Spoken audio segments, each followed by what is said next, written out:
Bonjour, bienvenue sur le plateau Assis TV à l'occasion de la 8e édition du sommet des étudiants et de la jeunesse africaine.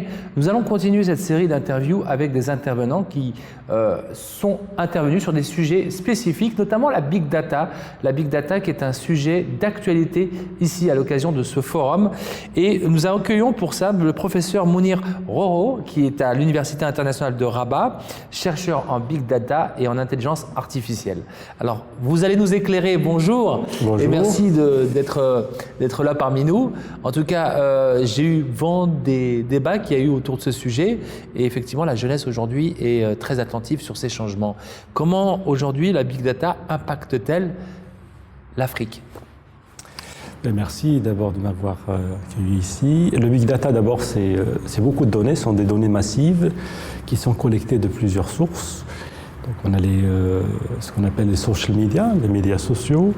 Il y a les opérateurs téléphoniques. Donc on collecte beaucoup de données et ce qu'on essaie de faire, c'est d'extraire l'information pertinente pour nous aider à prendre des décisions informées pour améliorer les processus. Les applications de Big Data, ça peut être pour améliorer par exemple l'efficacité d'un processus industriel en mettant plusieurs capteurs et on a les données venant du capteur en temps réel et comme ça on peut faire ce qu'on appelle predictive maintenance, la maintenance prédictive, de prédire des failures, des pannes. On peut utiliser aussi le Big Data pour ce qu'on appelle l'expérience consommateur, Customer Experience. Donc on peut utiliser les données par exemple sur son comportement pour prédire par exemple s'il va changer d'opérateur téléphonique. Ça c'est l'une des applications du Big Data. Et anticiper avant qu'il ne prenne cette décision de changer d'opérateur téléphonique. Donc en fait le Big Data c'est beaucoup de données. Et c'est pour ça qu'on parle de 3 V. Il y a le volume, velocity, enfin, la vitesse, et puis variété de données. C'est des données de plusieurs sources, des données structurées et surtout des données non structurées, du texte, la vidéo. Donc on essaie d'analyser pour extraire une information pertinente. Pourquoi on fait ça ? Tout simplement parce qu'on veut faire des prédictions. L'être humain, depuis toujours, il a toujours cherché à avoir des prédictions sur le futur, pour prendre des décisions, pour ne pas avoir des conséquences néfastes sur les décisions causées par les décisions qu'il a prises. Donc pour les Grecs, c'était oracle. Et donc l'oracle du 21e siècle, c'est le Big Data. Donc c'est ça ce qui va nous permettre justement de faire l'agrégation de toutes ces données-là pour faire des prédictions et agir sur ces prédictions. Alors concrètement, avec une population jeune de plus en plus connectée, on parlait de 600 millions de jeunes, le continent qui a la plus grosse proportion de jeunes et qui est en train d'exploser, en plus c'est exponentiel. On associe souvent la Big Data avec la sécurité, la surveillance, le contrôle. Il y a un aspect qui est un peu négatif. Comment pouvez-vous expliquer cela ? Le Big Data, c'est pour moi les Africains, surtout les jeunes, c'est vrai qu'ils sont très connectés. D'après les dernières statistiques, dans 22 pays africains, on a 107 téléphones portables, smartphones par utilisateur. Donc c'est supérieur à la moyenne globale. Donc justement, ils sont très connectés. Pour le privacy, la sécurité, à mon avis, ça c'est vrai que c'est un problème, mais il ne faut pas faire l'erreur de soumettre à des règles de protection de données qui viendraient de l'Europe, parce qu'il faut quand même avoir un peu de flexibilité pour se développer. Il faut avoir des lois de protection qui sont compatibles avec le niveau de développement du pays. Là, on parle par exemple du metadata. Ce n'est pas vraiment les données du téléphone, ce qui est dit, ce qui est échangé, mais seulement des metadata. C'est des données GPS. Après, ils sont anonymisés pour tracer un peu où c'est que les gens se déplacent. Mais à mon avis, il ne faut pas vraiment soumettre à des règles. Par exemple, en 2018, il y a eu loi de protection de données venues d'Europe qui sont quand même assez strictes. Et l'Afrique devrait, tout en gardant bien sûr,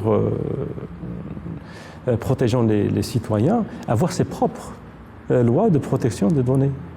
Alors, justement, par rapport à cette jeunesse africaine qui est là à l'occasion de ce sommet, l'Africa Student and Youth Summit, aujourd'hui, quelles sont les utilisations qui marchent? Est-ce qu'on a des exemples d'exploitation de la big data à des fins pour changer l'Afrique, pour avoir de l'impact sur l'économie, sur l'entrepreneuriat, les innovations, entre autres? C'est vrai que d'abord, je vais commencer par l'éducation. Avec le big data, avec l'Internet en général, on a accès à l'information. Maintenant, on peut se former en big data, en intelligence artificielle, tout en restant dans son village. Et ça, c'est une opportunité incroyable pour les Africains. En plus de l'atout que l'Afrique a, c'est la plupart des personnes qui vivent en Afrique sont jeunes. Si on couple ceci avec le fait que l'information est disponible sur Internet, qu'on peut se former en big data, en intelligence artificielle, pour moi, c'est un atout important. Pour les applications, les success stories, comme on dit, il y en a. Ça reste quand même assez timide, mais il y en a de plus en plus. Là, par exemple, il y avait une application qui a utilisé le big data au Kenya, des entrepreneurs jeunes, pour comprendre la propagation de l'Ebola, par exemple. Pour comprendre les mécanismes de la propagation, et ils ont utilisé les données des smartphones, les métadatas des smartphones, qu'ils envoient après dans un centre du gouvernement basé sur un système d'IBM, pour après sortir des stratégies de comment en fait adresser ce problème. Ça, c'est une des applications. L'autre application, c'est alors le pays m'échappe, mais ce sont des jeunes aussi qui ont développé une application basée sur les données géospatiales, c'est des images satellitaires, pour essayer de déterminer le temps adéquat pour, comment on dit en français, harvest, la récolte, c'est-à-dire choisir le bon temps, le bon timing pour la récolte. Voilà, tout à fait. Et là, c'est basé sur des images satellitaires qui vraiment peuvent descendre à des échelles très petites pour optimiser justement. Et ça, c'est une application qui marche assez bien. Bien sûr, c'est inspiré de ce qui a été fait dans d'autres pays, mais ce sont des applications qui ont été développées en Afrique et on a d'autres. Eh bien, merci, professeur Mounir Roro de l'Université internationale de Rabat, chercheur en Big Data, pour cet éclairage. Et puis, je vous donne rendez-vous dans d'autres émissions sur #Assis 2019. Suivez-nous et découvrez justement les interventions des experts durant ce sommet de l'Africa Student and Youth Summit. Merci. Plaisir.